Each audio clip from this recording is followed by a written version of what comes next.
After one preseason game, the Bengals' 53-man roster is taking shape, but there are some battles to talk about as well. Let's break it down.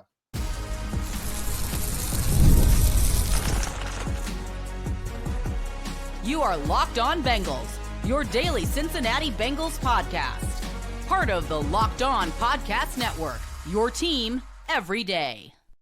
What up, Bengals fans, and welcome to another episode of the Locked On Bengals podcast, part of the Locked On Podcast Network, your team every day. I'm Jake Liscow, he's James Rapien, and we've been hosting this podcast for, well, I can't do math, so let's just say since 2016, covering the Cincinnati Bengals every day on YouTube, everywhere you get your podcasts. You can just hit that subscribe button if you're not already an everydayer to join all the Bengals fans out there who make Locked On Bengals part of their daily routine. Shout out to you if you're already an everydayer, and especially if you make Locked On Bengals your first listen. James, today we're going to dive into the state of the Bengals 53-man roster as we see it a little bit more than 1 week into the preseason. Obviously, big movement can still happen in weeks 2 and week 3 of the preseason, but right now it feels like to me, James, the starting spots are pretty much set.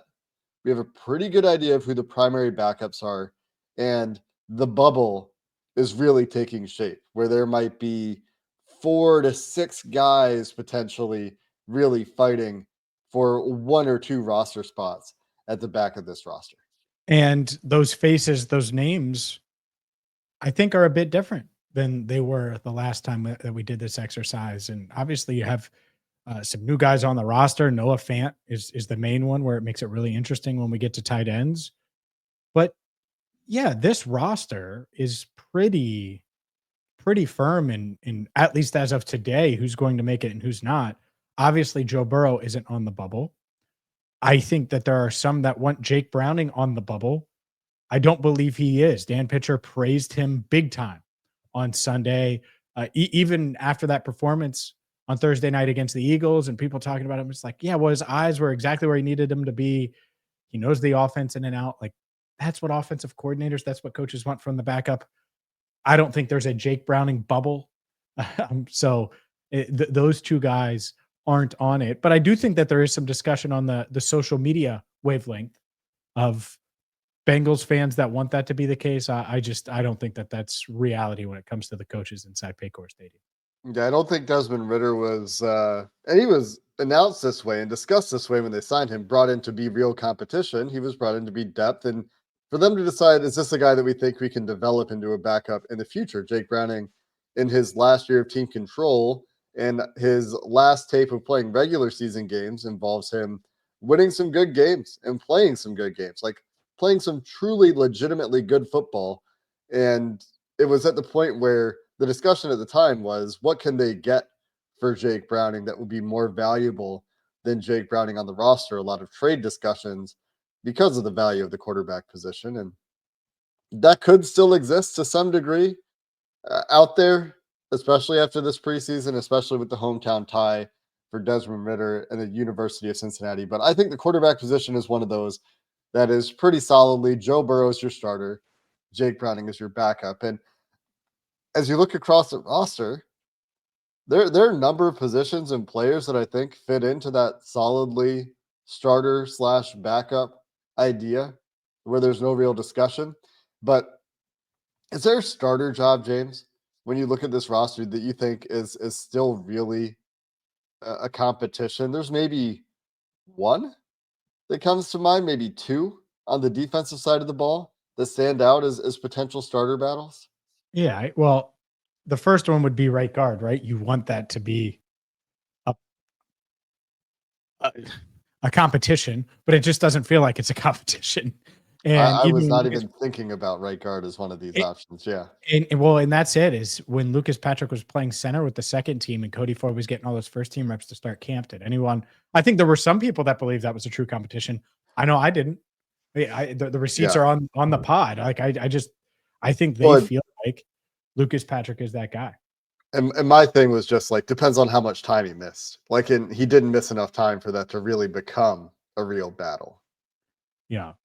It's so, as far as offense goes, outside of that, No, I mean, there's no wide receiver competition in the starters. It's Chase Higgins, Yosavash, Brown locked in, Karras locked in, obviously Fairchild and Patrick and Mims locked in, Gesicki / Sample, like whoever you want to say there. Sample will be first on the depth chart, whatever. And then Chase Brown and Joe Burrow locked in. If you're not thinking guard, what are you thinking on offense as a position battle? Oh, I didn't think any on offense. I think Okay, they're on all right. defense. Yeah. Okay. I think Defense is more interesting for sure.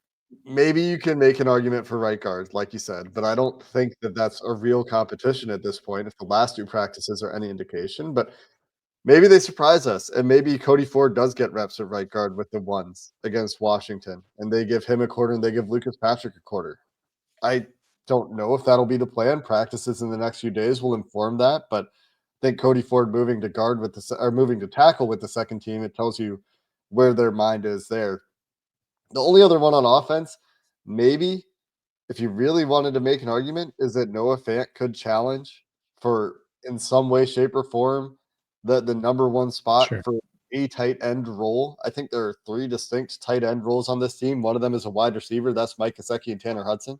One of them is the blocker, that's Drew Sample and Cam Grandy, and one of them is Noah Fant, who is in the middle of those two things. That's the Eric All role from last year, and Noah Fant is the only guy that does that. So in that sense, he's a starter at that particular version of how they use tight ends. Yeah.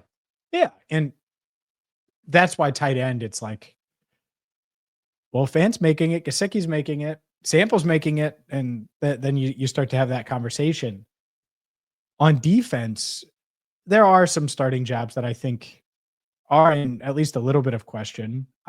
To me, the Joseph Osai one should be. And I do wonder if Shamar Stewart makes a real push over the next few weeks and is able to get that job. I do think he gets that job at some point this season.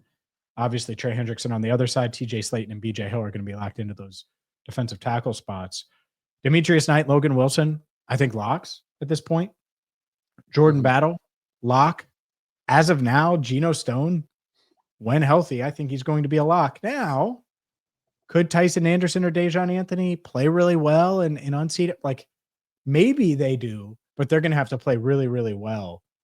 I think Dax Hill is going to start and Cam Taylor-Britt's going to start. That other cornerback spot, technically up for grabs, and I think could be up for grabs between Josh Newton and DJ Turner. Yeah, that's the last one. Is the cornerback spot. That was what really jumped out to me. Like, I think it's Josh Newton right now, but at some point, DJ Turner winning that job shouldn't be described as a shock.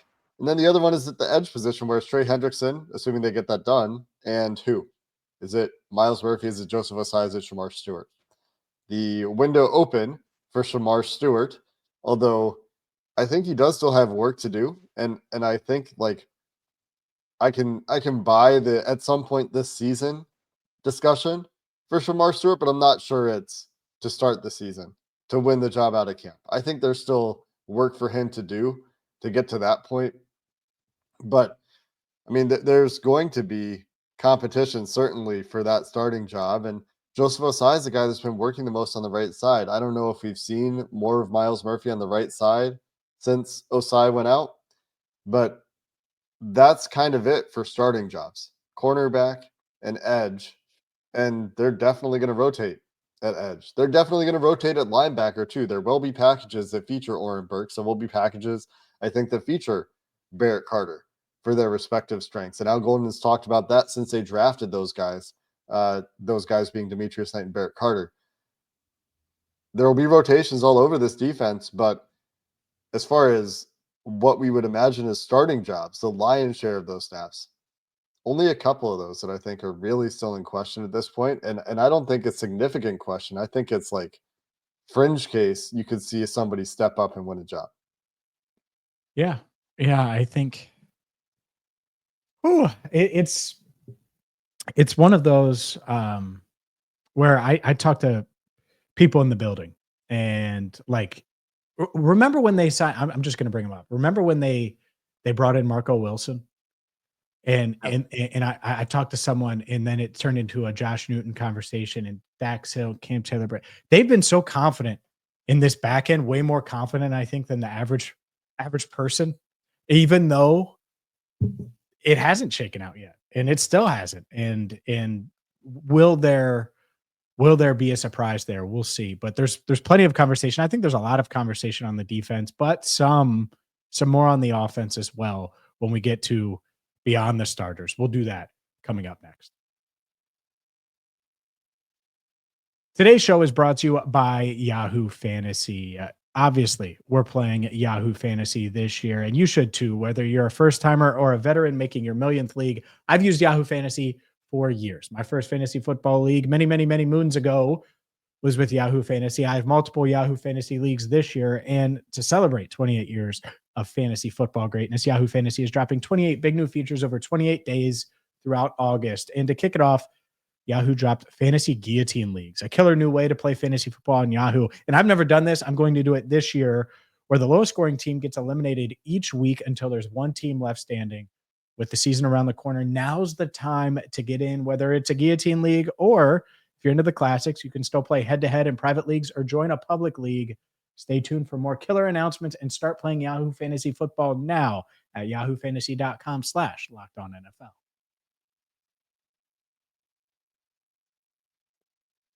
I do think, Jake, that when you get past the starters, there's plenty of questions on offense. And it may be more questions on offense, especially trench-wise, than the defense because of number of bodies. I've said dudes a few times, but I don't want dudes to become a thing. Yeah. But just the number of bodies that could be in contention makes it a little murkier. Maybe not a ton, but a little murkier, it feels like, in the trenches on offense. When I think across the roster, there's this conversation that when you think about who's making the roster, a lot of people will focus on a position group, right?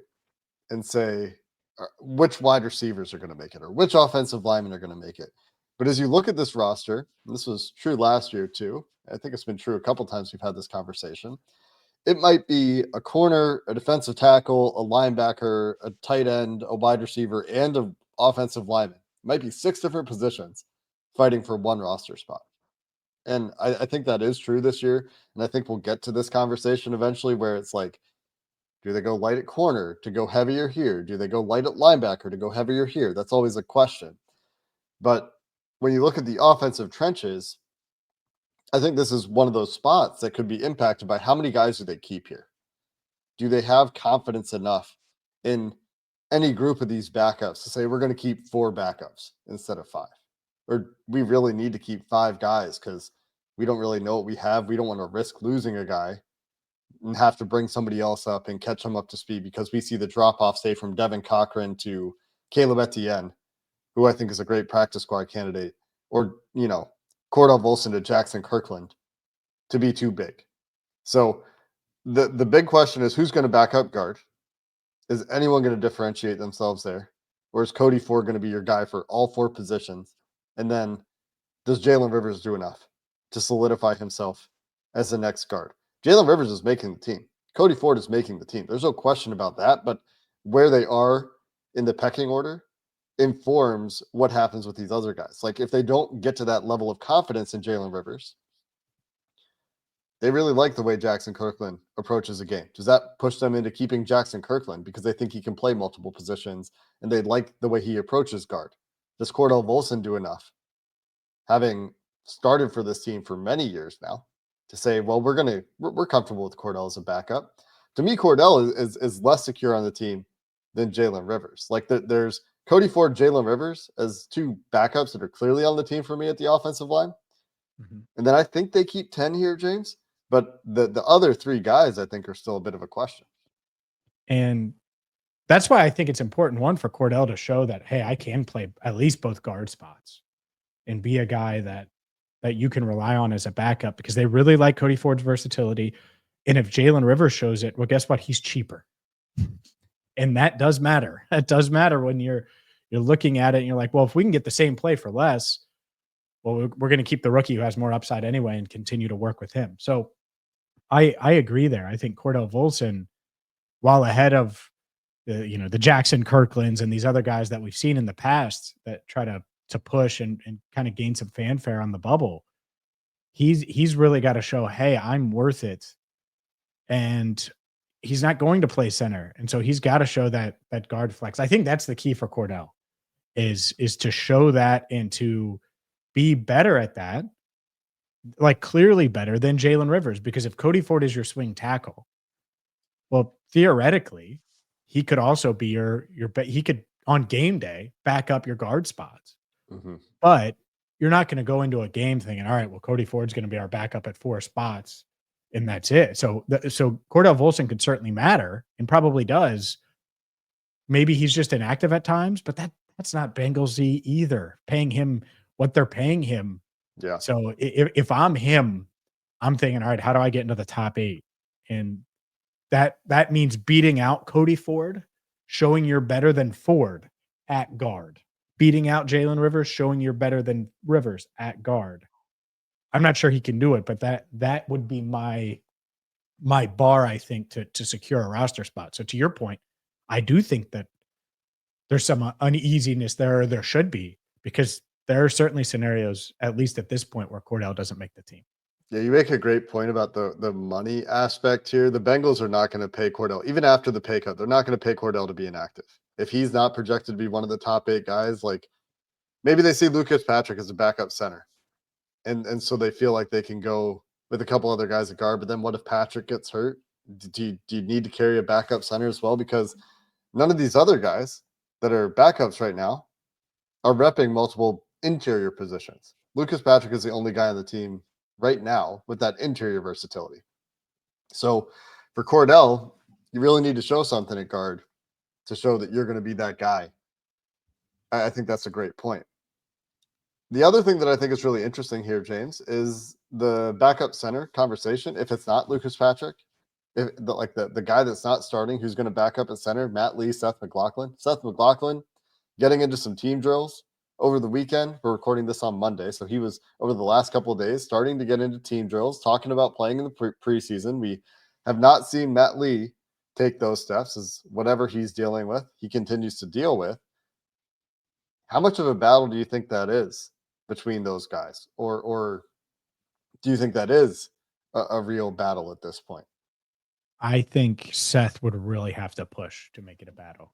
I think part of why they're taking it slow with Matt Lee is because they can take it slow with Matt Lee. It's early August. Like if they thought that he was competing for the spot, I think it would be different. But I think he's entrenched there. Maybe I'm wrong. Maybe I'm reading it wrong. And the longer he's out, the more the door does potentially open for Seth as he recovers and rebounds and starts to get team reps. But it to me, it feels like for McLaughlin that it's more of a let's establish myself a little bit, get my feet wet, hang around, and then maybe make a push next year. Maybe I'm wrong on that. Maybe he can just go skyrocket and make a real push. And in the key to it, you're going to notice a theme here. Could he show that he's even capable of being a third team guard, showing any versatility at that guard spot? The Bengals haven't shown a real willingness to put Matt Lee there in the past. And so how do you separate yourself? How do you differentiate yourself? That's one step. But the other one is just being really good at center. And if he's really good at center and shows that he could potentially be the future there, he does have a little more size, I would say, than Matt Lee. I think that's fair to say. Maybe he can make a real push. I think that's a lot to ask, but it's not impossible. Great pedigree, college pedigree too. Alabama and Ohio State, 2 very top-end programs for Seth McLaughlin. Yeah. And so we'll see how that shakes out. I do think that one's interesting. This is a spot where I think there's some real roster battles at the back of this roster.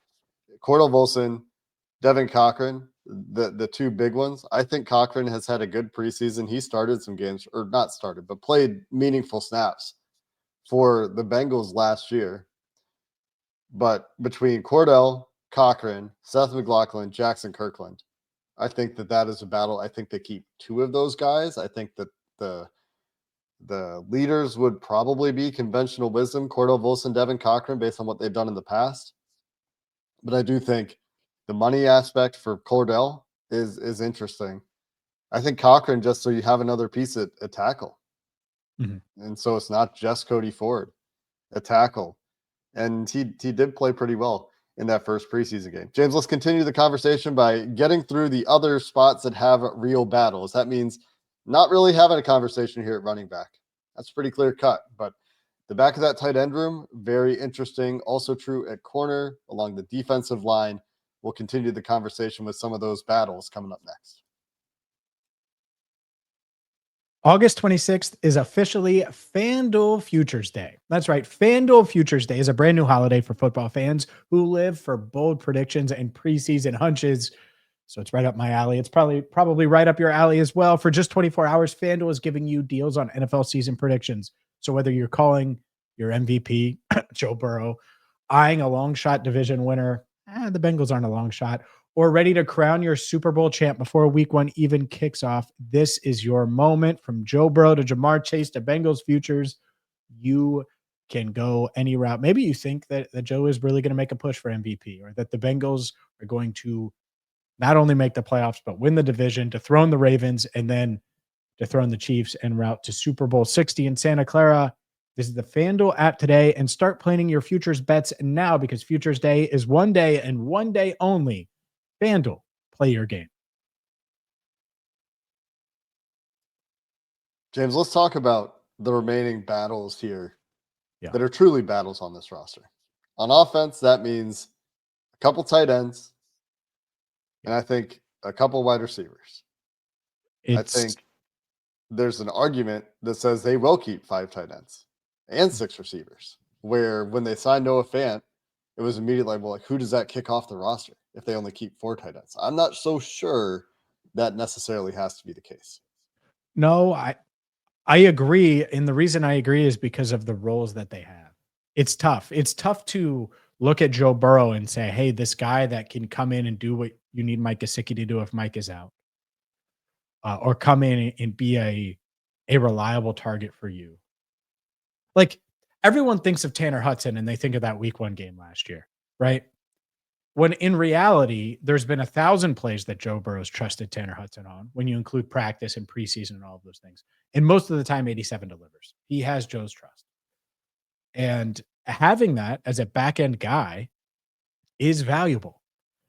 And so if you have to keep 5 tight ends because Cam and Drew Sample do the same thing, and one is key, it doesn't mean all 5 are going to be active. I think that's the interesting discussion. But do you expose Tanner Hudson to waivers when he's making plays and practice, and certainly in that preseason game, throughout the game, from Joe Burrow all the way down to Desmond Ridder, where it's a really, really nice catch and grab? Like, it's a tough thing to do, because he's a quality player. He can help you on special teams. And so I lean 5 as well. And I wouldn't have said that when they signed Noah Fant. I would have said Tanner's probably gone. And maybe they go the other route and they say, we can stash Cam Grandy on the practice squad. We'll make that work. But the reality is it's probably 5. It feels like 5. And the outside looking in is Tanner McLaughlin. I don't see what he can do, how he can do it to make this 53-man roster. It just, there's really not a realistic path outside of injury where I think he gets serious consideration. Yeah, it's tough. I think it's really tough for that path to be carved out for McLaughlin. I think you can get him on the practice squad. You're probably right that they probably could get Cam Grandy on the practice squad. Cam Grandy didn't play significant snaps for this team last year until week 13. And even at that point, you're talking about, 10 to 12 snaps on average per game, with a peak at 17 against the Dallas Cowboys, 16 in week 17 against the Denver Broncos. But Dan Pitcher is on record saying they want to continue being a 12 personnel team. And so if you think they're going to keep 4 tight ends, that means that you probably think they're keeping 5 linebackers. Like, that's probably what you get if you keep 4 tight ends. And maybe we're overinflating the importance of Tanner Hudson, given that he was playing into the 4th quarter. He's their second receiving tight end, right? So there's nobody else to really do that job outside of Tanner McLaughlin, who's still on the roster and wasn't playing in that role in the preseason game. So if they see Hudson as a Gesicki backup and Fant is not seen as a Gesicki backup, because maybe that's how this happens, is Noah Fant shows that, yeah, I can do the Eric All stuff, but I can also back up Mike Gesicki. And I can split out, and I can do that role as well. If they decide that Noah Fant can do those things, then maybe they do feel like Tanner Hudson is more disposable in the sense of we can expose him to waivers and still get him back on the team as a veteran somehow. Mhm. But the way that Tanner Hudson has responded to the Noah Fant signing has been, hey, you guys should really keep me around. I can still be a reliable player for this team. For Joe Burrow, all the way down to the third QB you're playing in this preseason game. Yep. Yeah. This is the good problem to have. I wish they were all of them could do it all, right? And losing Eric All stinks, but this is a fun position battle where it's not, all right, who's the best of the worst? It's like, these guys are pretty good. And whoever makes it is going to have earned it in a variety of different ways. The locks, the absolute locks, regardless, Gesicki, Sample, and Fant. Mm-hmm. And then after that, it's pretty close, but we'll see. I do think five gets you there. I really do. And sorry, Tanner McLaughlin. That was a weird pick at the time, and it's gotten weirder the farther away that we've gotten from it. What other key spots? You mentioned linebacker. Cool. If we got I think there's one other on offense, and that's, do they keep 6 receivers? Does Isaiah Williams do enough? Because Cam Grandy, Tanner Hudson playing a ton of special teams. Isaiah Williams returning kicks, but they have other guys returning kicks too, and did not capitalize on his one opportunity as a receiver in that game. Has made a ton of plays at receiver during camp. But one, do they keep a 6 receiver? And two, does Mitch Tinsley really have a shot at this thing at wide receiver 6, I think, is the other part of this question. Well, I do think they keep 6. There's wide receiver reliant as any team in the NFL, and I just think they will. Even though those tight ends can do some of that, there is a difference when you have an actual receiver versus a tight end. But I do think they keep 6. Is the door cracked for Mitchell Tinsley? He's made some plays. And what I would say is you have the 5 locks. Charlie Jones made a few more plays on Sunday. He lock city. Dan Pitcher praised him as well after practice. I think that could be a waiver spot to watch too. And that would be really hard for a wide receiver to come in at that stage. I think Noah Fant's really trying to figure that out now, like how hard this offense is to pick up just because where they're at on offense. He'll do it. But in a few weeks, do you look around? Yeah, they're going to look around. So don't keep an eye on that. It might be Mitch Tinsley. It might be Isaiah Williams. I think Williams still has the lead. Or it might be wide receiver C that isn't on this team. But if it isn't one of those two guys, I don't really know who else could threaten for that wide receiver 6 spot. I do think they would keep and want to keep 6 receivers. There is an argument that you could make, and I think it's a fringe argument that says, well, since we're going to keep 5 tight ends and 2 of them are receivers only, Tanner Hudson, according to PFF, had 0 blocking reps in that preseason game. You can make an argument that if they're going to keep 2 tight ends like that, they can only keep 5 receivers and be okay with it. But I do think that's a fringe argument. On the defensive side of the ball here, James, as you get to where you're benefiting if you cut one of those offensive players, because right now I have it at 26 guys on offense if you're keeping 5 tight ends. That's the extra guy on offense, and 24 guys on defense. They're obviously keeping 3 special teamers. We don't know who the long snapper is going to be yet. It's going to be a long snapper. You don't need to spend too much time discussing it. But on defense, if you're only keeping 24, I end up light at linebacker here. 4 linebackers, and they're all 4 locks. Logan, Demetrius Knight, Oren Burks, Barrett Carter, all locks. They're all going to have roles in this defense. Joe Giles Harris, Shaka Hayward, do those guys have an argument to be on the 53? I think they have an argument. Yeah, I think it's right now for me outside looking in, but seeing them keep a 5th linebacker wouldn't surprise me in the slightest. And then it's just what gives on the other end of that. People are going to say, what about Muma? I agree. What about Muma? But he has not been playing with any regularity with the second team throughout this preseason. I think I would go with 4 because you've invested a lot in those 4. Like that would be my logic, right? Like you can get those guys to the practice squad. And then the other guys, yeah, like Muma is making it to the practice squad. one of Giles Harris and Shaka Hayward, they're making the practice squad, probably both. So now, and you're probably not carrying all three, but at least two of the three on your practice squad.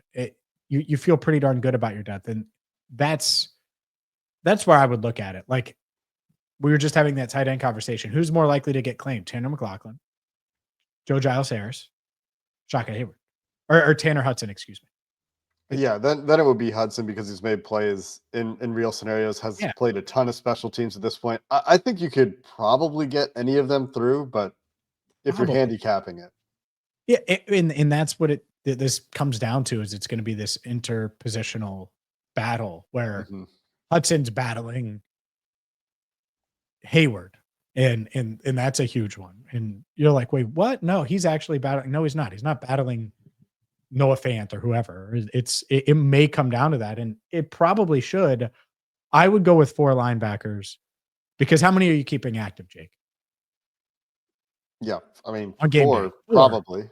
And then you can elevate one of them. If there's any issues, you can elevate one, or you go that route. Like, that to me is how you would construct this roster based on what I'm seeing.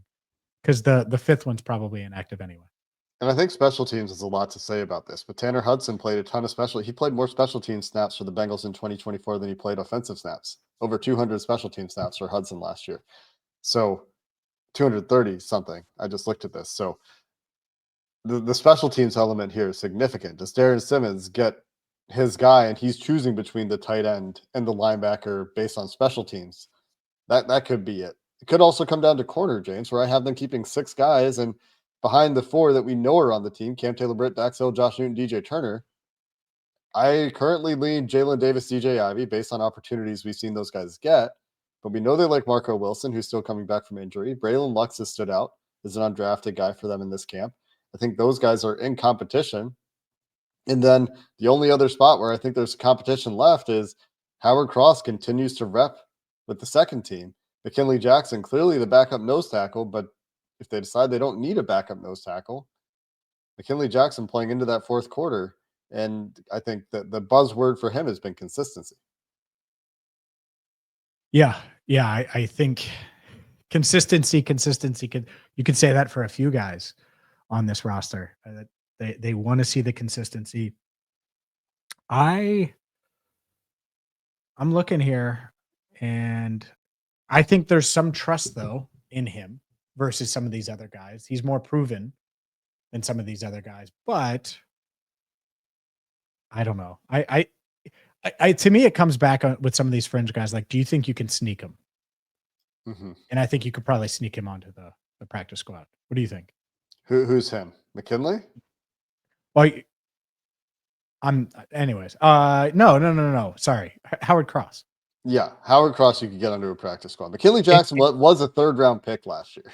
I don't think McKinley sneaks. I think McKinley he had 3 tackles for loss the other night. And even if you don't like his attitude or whatever, and I'm just speculating, I don't know that, or you want him to do this differently, to me, it's going to be much harder to get him over there, even if you really like Howard Cross. So what does Howard Cross need to do? He needs to be so great in these preseason games and in practice that they're like, we don't care if we can't sneak McKinley. Howard Cross is better. That's kind of the battle. Maybe it happens. I don't think it should as of now based on what we've seen, but we're not there all the time either. And they're playing different positions, which is worth pointing out. Like, that's why Howard Cross is getting in earlier, is because BJ Hill isn't practicing. And so when they go to the second team on the defensive line, when it's TJ Slayton and Chris Jenkins with the starters, and they go to the second team and they want a couple 3 techs on the field, and they're putting Taven Bryan and Howard Cross out there. McKinley Jackson is backing up nose tackle, which is why you're seeing him as the only backup nose tackle on the teaming. That, I think, is valuable. The other thing is, are you worried about any of these backup corners making it to the practice squad? Jalen Davis, DJ Ivey, Marco Wilson. I think that is a competition for the last corner spot in particular, but I don't really see a competition brewing at edge. I think 5 guys at edge, Cam Sample being the last. I think 4 safeties, Tyson Anderson, Deshaun Anthony being the backups there. Maybe PJ Jules makes an argument at some point to get into that conversation. That's the hot name over the weekend, but the rest of this defense, I think, a little bit more clear cut. Yeah, I think like Jalen Davis is one that you almost have that same conversation. Again, can you sneak him? Can you not? I think you can. I think they view that as well. Braylon Lux is someone I think they've been impressed by. But again, can you sneak him? Can you not? You probably can. And so it's probably like Marco Wilson, DJ Ivy. And I get it. People are underwhelmed by DJ Ivy. He wasn't great in the preseason game. I just think his physical traits, he's going to have the edge there. But Marco's back, and so now's the time for him to make that push as well. Yep, big time for Marco Wilson.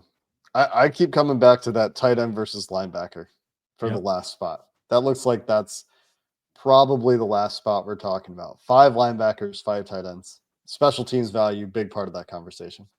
Are you sure you don't just go with 2 long snappers? You go with Cal and William Wagner? You just take both? I am sure. Oh, okay. Yeah. What do you think we're wrong about? Who's making a push for this roster that we did not mention? I know there are some fans out there of PJ Jules. You mentioned Muma Jongmeta. We talked about him. Yep. Tanner McLaughlin. Do you think that we're erasuring Tanner McLaughlin too much? Let us know in the comments. Let us know on social media what we're forgetting about here as we're taking our look at the outlook for this 53-man roster. And that's going to do it for this episode of the Locked On Bengals podcast. Until next time, thanks for listening. Hoo day, and have a good one.